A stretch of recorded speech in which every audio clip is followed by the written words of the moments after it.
Hello বন্ধুরা, শুভ সকাল সবাইকে। তোমরা সবাই কেমন আছো জানিও। আশা করি সবাই অনেক ভালো আছে। আমিও অনেক ভালো আছি, দেখিয়ে বুঝতে পারছো একদমই ফিটফাট। তার কারণ কি, তোমাদের সাথে আজকে শেয়ার করবো একটা বড় লম্বা কাহিনী। আজকে শেয়ার করবো তোমাদের সাথে।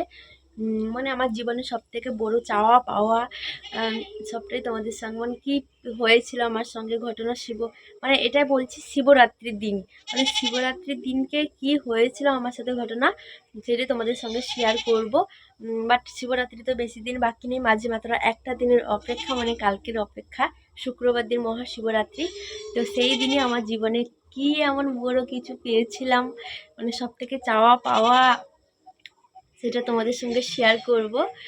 তো শুক্রবার দিন শিবরাত্রি, আর খুব আনন্দ হচ্ছে, আলাদা রকম একটা ফিলিংস হচ্ছে, কারণ আমাদের বাড়ির পাশে একদমই মন্দির, মানে শিব মন্দির, ভোলেনাথের মন্দির। তো সবাই মিলে জল ঢালতে যাই, খুব আনন্দ করি। বাট এই দিনে মানে আমার সাথে একটা ঘটনা ঘটেছিল, মানে খুবই ভালো ঘটনা। মহাদেব আমাকে একদম আশীর্বাদ দিয়ে দিয়েছিলেন, হাত ভরে, দু হাত ভরে একদম। তো চলো তোমাদের সঙ্গে আজকে শেয়ার করব কি পেয়েছিলাম আজকে, তার জন্য এতটা খুশি। আর তোমাদের দাদাভাই তো বাড়িতে নেই, তার জন্য খুব মিস করবো ওকে। তো চলো কি ঘটনা তোমাদের সাথে শেয়ার করব, তোমরা ভিডিওটা কন্টিনিউ দেখতে থাকো, তাহলে জানতে পারবে। চলো। তো বন্ধুরা, এই যে দেখতেই পাচ্ছ, মুড়ি খাবো বলে সকালে টিফিন করব, তাই জন্য মুড়ি মেখে নিচ্ছি। আর দেখো বন্ধুরা, তোমরা আমি যখন ব্লগে ইন্ট্রো দেই আজকে সকালে প্রথম, মানে ছাগলের আওয়াজ তোমরা শুনতে পেয়েছিলে। তো এরা আমাদের বাড়িতে ছাগল আছে, তো একটা বাচ্চাও হয়েছে, খাসি বাচ্চা। দেখতে পাচ্ছ খুবই কিউটি। এর কাছে গিয়ে বসলে এসে একাই কোলে উঠে পড়ে, দিয়ে আদর খায়। খুবই কিউটি বাচ্চাটা। তো দেখো এখন হচ্ছে খাবে, ওই জন্য এর মার কাছে যাচ্ছে। তারপরে আর বড় ছাগলগুলো তো খেতে যাবে, তাই জন্য এমন বাবাচ্ছে। আর আমাদের বাড়িতে গরুও আছে। এই দেখো, এই বাচ্চাটা এতটা দুষ্টুমি না, সীমার বাইরে। তো বন্ধুরা, এই যে দেখতে পাচ্ছ, এই ফলগুলো কত হয়েছে আমাদের বাড়িতে গাছে। তো দেখো, এগুলো কিন্তু ছোটোবেলায় আমরা মানে ঘুরিয়ে ঘুরিয়ে বিক্রি করতাম। তো চলো বন্ধুরা, আজকে আমি তোমাদেরকে জানাতে চলেছি শিবরাত্রির দিনে কি হয়েছিল। চলো শোনো তোমরা। তো বন্ধুরা, চলো তোমাদেরকে জানিয়ে দিই, মানে শিব চতুর্দশীর দিনই আমার সাথে কি ঘটনা ঘটেছিল, আর আমি কাকে আমার জীবনে সব থেকে মূল্যবান জিনিস পেয়েছিলাম। মানে ভাগ্যের ব্যাপার একটা, যাকে বলে আমার ভাগ্যের চাকা তো ভোলেনাথ একদমই ঘুরিয়ে দিয়েছিল। তো তো বন্ধুরা, আমি শিবরাত্রির দিনই হচ্ছে আমার ভালোবাসা মানুষটাকে পেয়েছিলাম। তো আমার বিয়েটা হয়েছিল শিবরাত্রির দিন, আমার বিবাহ বার্ষিকীর দিন হচ্ছে শিবরাত্রির দিনকে। মানে সকালে জল ঢেলেছি ভোলেনাথের মাথায়, আর বিকেলবেলা তো পুষ্পাঞ্জলি দিয়েছি। তারপরে আমার বিয়েটা হয়ে যায়, আমার ভালোবাসার মানুষটাকে আমার করে পাই। তো খুবই একটা মজার বিষয় ছিল, আনন্দ ছিল সেদিনটা। বলতে বলতে 5টা বছর হয়ে গেল আমাদের বিয়ে হয়ে গেল। আর বিবাহ বার্ষিকীটা এবছর করার খুব ইচ্ছে ছিল, একটু বড় করে, মানে কেক টেক নিয়ে আসে, একটু ভালো করে করার ইচ্ছে ছিল। কিন্তু তোমাদের দাদাভাই তো বাড়িতে নেই না, ও বাড়িতে না থাকলে কি করে হয়। আগের বছর বাড়িতে ছিল, টুকিটাকের উপরে কিছু করেছিলাম। বাট তাও তোমাদের দাদাভাই বলছিল যে আমি টাকা পাঠিয়ে দেবো, তুমি না হয় একটু টুকিটাকির মধ্যে কিছু একটা করো, মানে যেটা মানে খেতে ইচ্ছা তোমার বা কিছু নিতে ইচ্ছা, আমি টাকা পাঠিয়ে দেবো, তুমি সেটা করে নাও। আমি বললাম যে না, আমি বারণ করে দিয়েছি যে না, তুমি যেখানে নেই সেখানে আমার ভালো মন্দ কিছু নেই। তো তুমি বাড়ি এসো, তারপরে সবটাই হবে। তুমি বাড়ি এলে তারপরে আমরা আনন্দ করবো, কি আমার নিতে ইচ্ছা, কি নেব না নেব সেটা তোমার কাছে আবদার করবো, তুমি এলে এনে দেবে। আর একা একা কি ভালো লাগে, তাই না? সবাই বাড়িতে আছে, কিন্তু তোমাদের দাদাভাই বাড়িতে নেই, একটু মন খারাপের বিষয়। আর একদিকে তো খুবই আনন্দ হচ্ছে যে বাড়ির পাশে পুজো, কাল থেকে মাইক বাজা শুরু হয়ে যাবে, অনুষ্ঠান হবে, কত দোকান, কত আলো বসবে, কত কুটুম বন্ধু আসবে বাড়িতে। তো খুবই আনন্দ হচ্ছে। আর একদিকে হচ্ছে তোমাদের দাদাভাই বাড়িতে নেই, যেটা হচ্ছে মন খারাপের মানে বড় একটা কারণ, ও বাড়িতে নেই বলে। আর একদিকে আনন্দ, পুজো টুজো হবে, তাই জন্য তো ভেবেছিলাম যে এই বছর একটু বড় করে করবো, বাট হলো না এই বছর। তো দেখা যাক। আরও তো মানে আমাদের জীবন তো সারা জীবন তো পড়ে আছে না বিবাহবার্ষিকী পালন করার জন্য। তো তোমাদের দাদা ভাই যদি ভাগ্যে থাকে শিব পুজো দেখার, তাহলে হয়তো কোনো সময় বাড়িতে থাকলে প্রত্যেক বছরই তোমাদের দাদাভাই বাড়িতে থাকে না, ও মানে বাইরে থাকে। এই সময়টা ওর কাজের চাপ একটু বেশি হয়, তাই জন্য বাড়িতে থাকতে পারে না, এমনকি হোলিতেও থাকতে পারে না, থাকে খুব কমই থাকে, মানে 5 বছর হয়তো 2 বছর ছিল বাড়িতে, আর বাকি 3 বছর ছিল না। তো মানে 3 বছর বলতে আমার এই বছর শিব পুজো হলে 5 বছর পুরো হবে, বাকি হয়তো 2 বছর ছিল না, 2 বছর ছিল বাড়িতে, আর এই বছর তো নেই, 3 বছরই বলতে পারো। তো 3 বছরই বাড়িতে নেই। তো এই সময়টা থাকে না, মানে 3 বছর বাড়িতে থাকে, মানে এই পুজোর সময়গুলো, মানে এইগুলোতে থাকে না, খুব মিস করি ওকে। তো হয়তো ভিডিওটা দেখে বলবে যে তুমি ওকে মিস করছো। হ্যাঁ, খুবই, তুমি যদি ভিডিওটা দেখে থাকো তাহলে তোমাকে খুব মিস করছি আমি। তো ভগবানের কাছে একটা প্রার্থনা করব, তুমি যেন ভালো থাকো, তোমার শরীর যেন ভালো থাকে, আর আমার সব তো ভালো মন্দ জুড়ে সবটাই তোমার কাছে, তাই না? তোমাদের দাদাভাইকে জুড়ে আমার সবটাই সবটাই, জীবনে সব কিছু হয়তো মানে স্বামী স্ত্রীর মধ্যে প্রবলেম হয়, কিছু প্রবলেমের মুখোমুখি আমাদের সবাইকে পড়তে হয়। তো 5 বছরে অনেক জীবন কাহিনী আমার হয়েছে, আমার সাথে ঘটেছে খারাপ ঘটনা, কি ভালো ঘটনা, সব কিছু ঘটেছে, ভালো মন্দ নিয়ে সবটাই নিয়ে একটা সংসার, তাই না?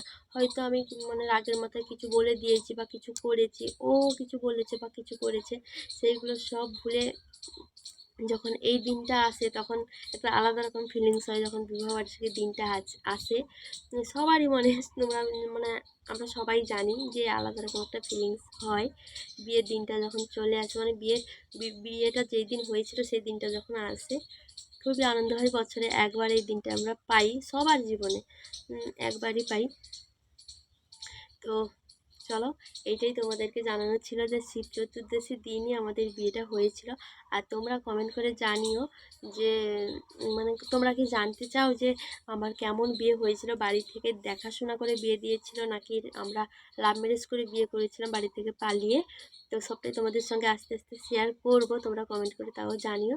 যদি জানতে চাও তাহলে বলবো, না জানতে চাইলেও বলবো, অবশ্য আস্তে আস্তে বলবো ব্লগের মাধ্যমে। তো এইটাই ছিল আমার বলার আজকে। চলো, আর ভগবানের কাছে প্রার্থনা করি তোমরা যেন তোমাদের ভালোবাসার মানুষটাকে পাও নিজের করে। আমাকে তো ভোলেনাথ একদমই 2 হাত ভরে আশীর্বাদ করে দিয়েছিল, আর ভালোবাসার মানুষটাকে আমার করে দিয়েছিল, মানে এটা আমি চেয়েছিলামও আর পেয়েছিলামও, সেই দিনই পেয়েছি। সবাই বলে, কিছু কিছু মানুষরা বলে যে তোরা ভাগ্য করে, মানে ভোলেনাথের পুজোর দিনে ভাগ্য করে তোরা দুজনের হাত ধরেছিস, মানে খুব ভালো দুজন ভালোবাসার মানুষগুলো। হ্যাঁ হ্যাঁ, একটা কথা জানিয়ে রাখি যে আমাদের ভালোবাসা ছিল, বাট বাড়ি থেকে দিয়েছিল নাকি আমরা পালিয়ে বিয়ে করেছিলাম, বাড়ি থেকে মেনে নিয়েছিল কি নেয়নি সবটাই তোমাদের সঙ্গে শেয়ার করব। তো আজকে এইটুকুই বলার ছিল যে এই শিব চতুর্দশীর দিন আমার নিজের মানুষটাকে আমার নিজের করে পেয়েছিলাম, খুবই মানে একটা ভালো দিন ছিল, আনন্দের বিষয় ছিল দিনটা। তো এবছর তোমাকে খুব মিস করবো, মানে তোমাদের দাদাভাইকে আমি খুব মিস করবো এই বছর। তো চলো, আর আমাদের এখানে কি কি হয় না হয় তো সবটা তোমাদের সঙ্গে শেয়ার করার চেষ্টা করব, মানে ভিডিওর মাধ্যমে। তো জানো পাড়া গ্রামের বাড়ি মানে সবাই যদি মোবাইলটা এইভাবে একটু ক্যামেরা ধরেছে, হাই দেখ দেখ দেখ এর ঘরে বউটা না এইভাবে ভিডিও করছে বলে, তাই না? যাদের গ্রামের দিকে বাড়ি, শহরের দিকে হয়তো বলে না, জানি না আমি, তো গ্রামের দিকে এইগুলো বলে। তো তাও আমি চেষ্টা করব কিছু কিছু মানে জিনিস দেখানোর জন্য। তো আমাদের এখানে না কবাডি খেলাও হয়, মানে প্রত্যেকদিন কবাডি খেলা হয় ছেলেদের। তো বাইরে থেকে টিম নিয়ে আসা হয়, তো তোমাদের সাথে শেয়ার করার চেষ্টা করব একটু একটু। তো চলো, এটাই বললাম তোমাদেরকে, এটাই জানানোর ছিল। চলো, তো বন্ধুরা এই যে দেখতেই পাচ্ছ একটু রেডি হয়েছি রিলস বানাবো বলে। আর এই দেখো আমার রিং লাইট, মানে স্ট্যান্ড বলতে এই একটাই আছে, এটাই ভিডিও বানিয়ে এটাই সব করি। তো রেডি হয়েছি, বাড়িতে কেউ নেই, মানে শাশুড়ি মাও নেই, শ্বশুর মশাইও নেই। শ্বশুর মশাই গেছেন দোকানে, আর মা গেছেন মানে আমার মানে কী বলবো, মানে জায়ের ছেলেকে নিয়ে, মানে জ্যাঠা শ্বশুরের ঘরে জায়ের ছেলেকে নিয়ে গেছে চন্দনেশ্বর। তো চন্দনেশ্বরে মানে চুল নামাবে ভোলেনাথকে দিতে গেছে। তো আমাকেও ডাকছিল, বাট আমি যাইনি, শরীরটা ভালো ছিল না, এই জন্য যাইনি। মা গেছে, তো একাই আছি বাড়িতে আর কেউ নেই। তো সেই জন্য ভাবলাম, এখন বাজে প্রায় 11টা, 11টা নয় 10:30 বেজে গেছে মনে হয়। তো ভাবলাম যে এখনও রান্নাবান্নার ঝামেলা কম আছে, মানে রান্না হবে, বাবা আসবে অনেক দেরিতে। তো এই জন্য ভাবলাম একটু রিলস বানাই, তারপরে যা হয়। তো দেখো রেডি হয়েছি, রিলস বানিয়ে নিই, তারপরে আবার তোমাদের সামনে আসছি। চলো বন্ধুরা, ভিডিও করা কমপ্লিট হয়ে গেছে। এই যে দেখো সবজি নিয়ে নিয়েছি, রান্না বসাবো এখন, 11:30 বাজতে যায়। তো চলো ঝটপট করে রান্না বান্না করে নিই, তারপরে আবার তোমাদের সামনে আসছি। বন্ধুরা এই যে দেখতেই পাচ্ছ তোমরা, রান্নাবান্না করে এখন খেতে বসে গেছি।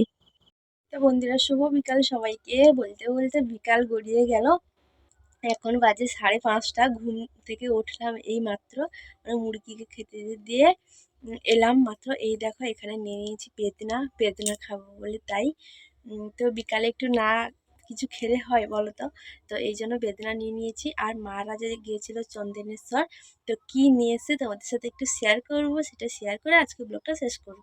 তো চলো মা আসুক, তারপরে তোমাদেরকে বলছি, মানে মা চলে এসছে, গেছে ছাগল আনতে, আসুক তারপরে ব্যাগ থেকে কি নিয়ে এসছে বার করুক, তারপরে তোমাদেরকে দেখাচ্ছি। চলো। তো বন্ধুরা এই যে দেখতে পাচ্ছ বেদনাটা কেটেছি, বেদনাটা খুবই লাল ছিল।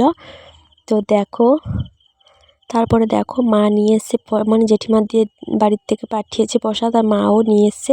তারপরে মা না আমার তো একটা জিনিস নিয়ে এসছে, চলো তোমাদেরকে দেখাই। এই দেখো একটা ষাঁড় নিয়ে এসছে, খুবই কিউটি ছিল।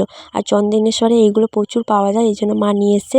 তো বন্ধুরা আজকে ব্লগটা কেমন লাগলো অবশ্যই কমেন্ট করে জানিও। যদি ভালো লেগে থাকে চ্যানেলটিকে সাবস্ক্রাইব করে পাশে থেকো, আমি যেন আরও এগিয়ে দিতে পারি। চলো আজকে ব্লগটা এখানেই শেষ করছি।